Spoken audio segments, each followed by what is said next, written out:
আমি আমার চ্যানেলে এর আগে একটি ভিডিও পাবলিশ করেছিলাম। ভিডিওটিতে দেখিয়েছিলাম বিনিময় থেকে বিনিময়ের মাধ্যমে 1000-এ ক্যাশ আউট করতে খরচ পড়ে 5 টাকা। অনেকে এটা বিশ্বাস করতেছিল না, এজন্য আমি আবার ভিডিওটি তৈরি করতেছি। আজকের ভিডিওতে আমি সরাসরি দেখাবো ব্যালেন্স ট্রান্সফার করে কত টাকা কাটে, কত টাকা থাকে। সর্বপ্রথম আমি আমার বিকাশ অ্যাকাউন্টের ব্যালেন্সটা চেক করে নিচ্ছি। আমার বিকাশ অ্যাকাউন্টে কত টাকা আছে। আমার বিকাশ অ্যাকাউন্টে 565 টাকা আছে। এবার আমি বিকাশ থেকে সেলপিনে ব্যালেন্সটা ট্রান্সফার করবো। আমার সেলপিনে কত টাকা আছে সেটা আমি চেক করে নিচ্ছি। আমি আমার সেলপিন ব্যালেন্সটা চেক করতেছি। আমার সেলপিনে শুধুমাত্র 42 পয়সা আছে। ব্যালেন্স ট্রান্সফার করার জন্য সর্বপ্রথম আপনাকে লোকেশন চালু করে নিতে হবে। আমি আমার ফোনের লোকেশন চালু করে নিচ্ছি। লোকেশন চালু করার পর একটু স্ক্রল ডাউন করবেন। এরপর মোর সার্ভিসেস এই সেকশনটার ভিতর দেখবেন বিনিময় অপশন আছে। এই বিনিময়ের ভিতর প্রবেশ করবেন। এরপর ওকে। যদি আপনার এরকম লোকেশন পারমিশন নিডেড, তাহলে অ্যাপসটি মিনিমাইজ করে কেটে দিয়ে আবার নতুন করে প্রবেশ করবেন। এবার যদি আমি বিনিময় সার্ভিসের ভিতর প্রবেশ করি, ওকে,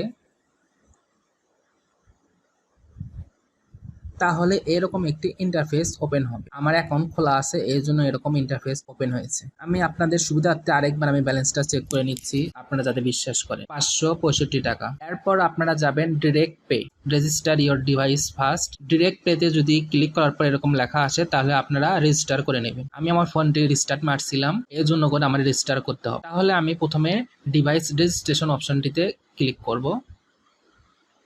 এরপর আমি আমার বিনিময়ের 6 ডিজিট পিন দিব। লেখা আসবে কংগ্রাচুলেশন, ডিভাইস রেজিস্টার সাকসেসফুলি।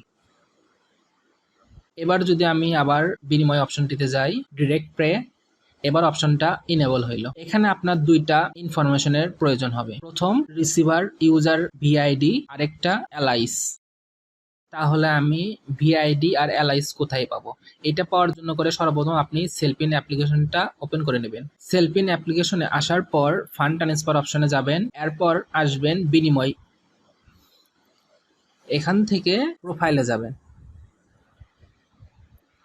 প্রোফাইলে যাওয়ার পর আপনার নামের নিচে যে ভিআইডি দেখাবে, ভার্চুয়াল আইডি, এটা হচ্ছে লাগবে। আর লাগবে হচ্ছে নিচে দেখেন অ্যাকাউন্টের নিচে আমার 3টা অ্যাকাউন্ট লিঙ্ক করা আছে, ডান পাশে এলআইস লেখা আছে, এখান থেকে আমার এলআইসটা লাগবে। এখানে আপনারা ভুল করেন, যে জন্য ভাবেন যে আমি ফেক ভিডিও বানাচ্ছি বা আমার কাটতেছে 1005 টাকা, আপনাদের কেন 10 টাকা কাটে। এখানে দেখেন আমি 3টা অ্যাকাউন্ট লিঙ্ক করা আছে। আমি আগে ব্যালেন্স ট্রান্সফার করি, তারপর এটা ক্লিয়ার করতেছি। এখান থেকে আমি সবার লাস্টের যেটা আছে এটা নিব। এইটা হচ্ছে আমার সেলপিনের যে অ্যাকাউন্ট নাম্বার আছে এইটার এলআইস, আর উপরে দুইটা হচ্ছে আমার সেলপিনের সাথে যে ব্যাংক অ্যাকাউন্ট অ্যাড করা আছে সেই দুইটার এলআইস। আমি একটু আপনাদের দেখাই, তাহলে বুঝতে পারবেন।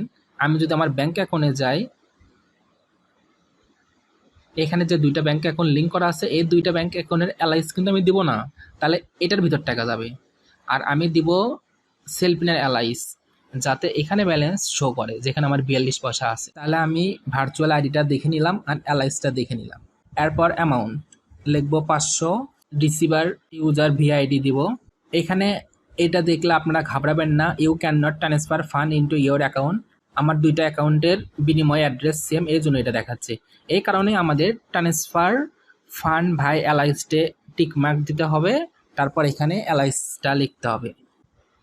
পারপাস দিচ্ছে আমি ফান্ড ট্রান্সফার।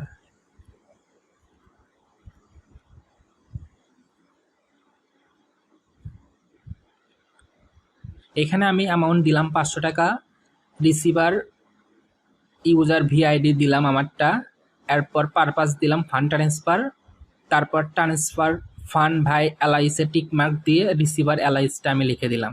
এরপর প্রসিড বাটনে যাব। দেখেন একটু আপনারা ক্লিয়ার করে, আমি এর আগে ভিডিওতে 1000 টাকা দেখাইছিলাম, এখানে কিন্তু আমি 1000 টাকা করতেছি না, করতেছি 500 টাকা। তাহলে 500 টাকায় কাটবে কত টাকা? 2.5 টাকা। আমার এখানে দেখাচ্ছে বিকাশ ফি 2.5 টাকা। এখন এখানে প্রথমে বিকাশ পিন দিতে হবে, কনফার্ম। এবার বিনিময়ের পিন দেখেন, ডিরেক্ট পে ট্রান্সফার উপরে নোটিফিকেশন আসলো। আর এখানে লেখা আছে ইওর ডিরেক্ট পে রিকোয়েস্ট ফ্র বিনিময় ইজ সাবমিটেড। একটু আপনারা টাইমটা দেখেন, 7টা 1 PM, তারিখ হচ্ছে 10/11/2024। টোটাল 502 টাকা 50 পয়সা কাটছে। এরপর ব্যাক টু হোমে যাব। এবার আমি আমার ব্যালেন্সটা চেক করতেছি। এখানে আছে 62 টাকা। আমি আমার স্টেটমেন্টটা দেখাচ্ছি। এখান থেকে দেখেন ডিরেক্ট পে ট্রান্সফারে 500 টাকা মাইনাস হয়েছে। এটার ভিতর যদি আমি প্রবেশ করি, এখানে চার্জ দেখাচ্ছে 2.5 টাকা। এবার আমি আমার সেলপিনে যাচ্ছি। আমি সেলপিনে আসার পর আমার ব্যালেন্সটা চেক করতেছি। এখানে দেখেন আগে ছিল 42 পয়সা, এবার 542 পয়সা হয়েছে। আপনারা যদি তাও বিশ্বাস না করেন, আমি সেলপিনের স্টেটমেন্টটা চেক করছি। ফান্ড ট্রান্সফার অপশন, বিনিময় অপশন, এরপর ট্রানজ্যাকশন হিস্টোরি, রিসিভ। এখানে দেখেন 500 টাকা সাকসেস, টাইম 7টা 1। বিকাশেও কিন্তু 7টা 1 দেখাইছিলাম।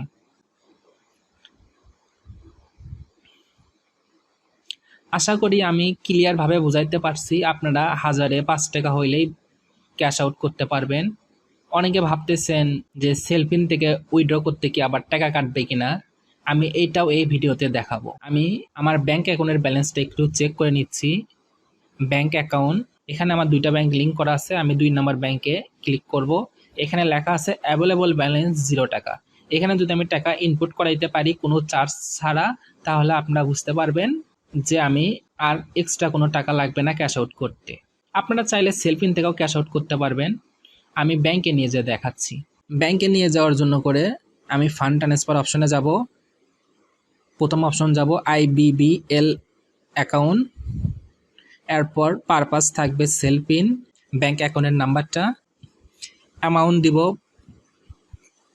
500, পারপাস পার্সোনাল সেভিং নোট, আমি আমার নামটি লিখতেছি। এরপর সেলফিনের 6 ডিজিট পিনটা দিতে হবে। দেওয়ার পর সাবমিট। আমি ইনস্ট্যান্ট করতেছি, এই জন্য বলতেছে আমি 2 মিনিট পর যাতে ট্রানজ্যাকশনটা করি। আমি 2 মিনিট অপেক্ষা করতেছি, 2 মিনিট পর আবার ফিরে আসব। আমি 2 মিনিট পর আসলাম। এবার সাবমিট করতেছি সকল ইনফরমেশন সঠিকভাবে দেওয়ার পর। এখানে দেখেন অ্যামাউন্ট 500, ফি 0 টাকা। ডান পাশের অ্যাকাউন্ট টাইটেল শো করতেছে কনফার্ম। এবার আমার সিমে একটি ওটিপি কোড আসবে, এটা আমার প্রবেশ করাতে হবে।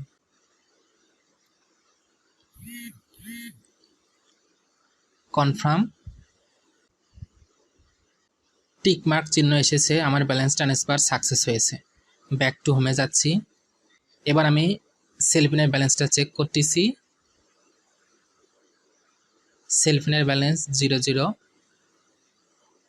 এবার ব্যাংক অ্যাকাউন্টের ব্যালেন্সটা আমি চেক করতেছি, এখানে 500। তাহলে আপনারা বুঝতে পারছেন, দেখেন একটু টেকনিক্যাল সমস্যার কারণে 00 দেখাচ্ছিল, কিন্তু আমাদের কিছু পয়সা থেকে যাওয়ার কথা ছিল 42 পয়সা, এটা শো করতেছে। এখন আমি আরও 2-1 বার রিলোড করে দেখাচ্ছি। দেখেন 42 পয়সা কিন্তু আছে। আবার রিলোড করে দেখাচ্ছি, 42 পয়সা আছে। ব্যাংক অ্যাকাউন্টে আসার পর এখানে দেখাইছিলাম ব্যালেন্স 0 ছিল, এবার 500 দেখাচ্ছে। এরপর আপনি আপনার ব্যাংক অ্যাকাউন্ট থেকে এটিএম বুথে যেয়ে আপনার কাছে থাকা কার্ডের মাধ্যমে টাকা তুলতে পারবেন কোনো চার্জ ছাড়া, অথবা ব্যাংকের শাখায় গিয়ে টাকা তুলতে পারবেন। আমার মনে হয় এবার আপনাদের বিশ্বাস হয়েছে।